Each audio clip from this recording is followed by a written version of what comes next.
एक लड़के को अचानक लात मारकर लकड़ी के गड्ढे में फेंक दिया जाता है। वो जैसे ही पलटकर देखता है उसकी रूह कांप जाती है। सफेद कपड़े में लिपटी जो लाश पड़ी होती है वो बिल्कुल उसी की तरह दिखती है। गड्ढे के किनारे खड़े उसके अपने लोग उसे गुस्से से घूर रहे होते हैं, मानो वही कसूरवार। लड़का घबरा कर इधर उधर देखता है, तभी भीड़ के बीच उसे एक खौफनाक शैतानी चेहरा दिखाई देता है। लेकिन किसी ने नहीं सोचा था ये सब सिर्फ एक शैतानी खेल की शुरुआत है। कहानी एक दूर दराज पहाड़ी गांव की है, जहां सैकड़ों सालों से एक सख्त नियम चला आ रहा है। सूरज ढलने के बाद सीटी बजाना मना है। कहा जाता है जो ऐसा करता है वो शैतान को बुला लेता है। लेकिन गांव का एक आदमी रघु इन बातों पर यकीन नहीं करता। वो एक दुर्लभ पक्षी का पीछा करते करते घने जंगल में पहुंच जाता है। वार्षिक बर्ड कॉलिंग कंपटीशन पास है और इनाम बहुत बड़ा। अंधेरे जंगल को देखकर भी वो गांव की मनाही को नजरअंदाज करता है और हल्की सी सीटी बजा देता है। कुछ देर में वो पक्षी पकड़ लेता है। खुशी खुशी पत्नी को फोन मिलाने ही वाला होता है कि एक अनदेखी ताकत उसे अंधेरे में घसीट लेती है। रघु बच तो जाता है लेकिन उसकी हालत किसी जिंदा लाश जैसी हो जाती है। दिन रात बिस्तर पर पड़ा रहता है, आंखें खुली मगर आत्मा गायब। इस घटना से पूरा गांव डर जाता है। लोग मान लेते हैं कि उसने पुराना नियम तोड़ा और शैतान का कहर टूट पड़ा। इसी गांव में रहता है एक बच्चा अजय। उसके लिए ये सब कहानियां रहस्य से भरी हैं। एक दिन खेलते खेलते उसकी पतंग उसी खतरनाक जंगल में गिर जाती है। अजय अंदर जाना चाहता है लेकिन दोस्त उसे रोक लेते हैं। उधर गांव के मुखिया इस बार प्रतियोगिता से हटने का फैसला करते हैं। ये सुनकर अजय खुश हो जाता है क्योंकि उसके दादा दिनेश पक्षियों को ट्रेन करने में माहिर है। दादी बार बार चेतावनी देती है रात में सीटी मत बजाना। लेकिन उसी रात मुखिया के घर अजीब चीजें होने लगती हैं। पक्षी पिंजरे में तड़पने लगते हैं, लाइट बुझ जाती है और अगले ही पल अंधेरे से कोई उस पर टूट पड़ता है। उसी समय रघु बिस्तर पर तड़प उठता है जैसे कुछ महसूस कर रहा हो। अजय घर में सीटी बजा देता है। दादा उसे सख्ती से रोकते हैं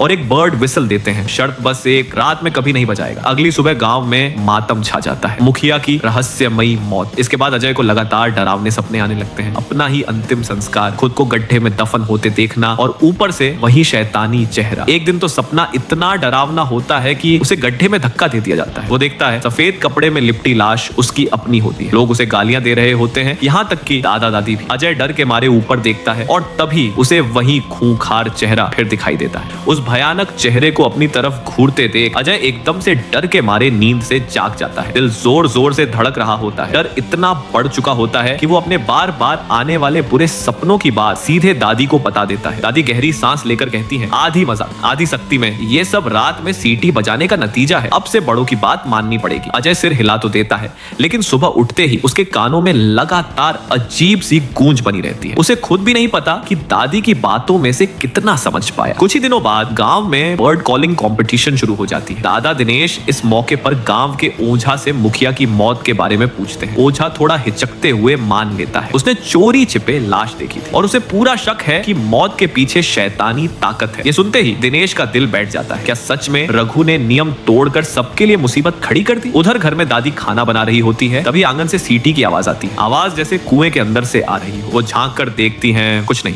लेकिन जैसे ही मुड़ती है सामने अजय का डरावना चेहरा खड़ा होता है। तभी दिनेश दौड़ते हुए आता है और असली अजय भी वहीं खड़ा होता है, पूरी तरह घबराया हुआ। अब बात साफ हो जाती है ये मामूली चीज नहीं। दिनेश तुरंत ओझा को बुलाते हैं। बिना देर किए तंत्र शुरू होता है। ओझा हाथ पिंजरे पर रखता है, मंत्र पढ़ता है और पल भर में वो उसी बंद जंगल वाले शैतानी लोक में पहुंच जाता है। वहीं उसे जमीन पर बैठी रघु की आत्मा दिखाई देती है। आंखों में पागलपन, चेहरे पर हैवानियत। सच्चाई सामने आ जाती है। रघु ने पक्षी पकड़ते वक्त पुराना नियम तोड़ा था। उसी पल उसने शैतान को बुला लिया। अब उसकी आत्मा जंगल में कैद है और बचने का सिर्फ एक रास्ता। 40 दिनों में एक निर्दोष बलि। पहला निशाना मुखिया था लेकिन उसे तंत्र आता था, इसलिए आत्मा बच गई। उधर रघु की पत्नी लता पति के न जागने से टूट चुकी थी। वो भी एक झाड़ फूंक करने वाले के पास जाती है। वो भी वही बात कहता है, एक बलि चाहिए और इशारा खुद रघु देगा। इसी दौरान स्कूल में अजय अचानक देखता है कि उसके होंठ खून से सने हैं। टीचर के पास जाने ही वाला होता है कि पल भर में खुद को रघु के घर के अंदर पाता है। दरवाजा अपने आप बंद हो जाता है। पीछे रघु खड़ा होता है। अगले ही पल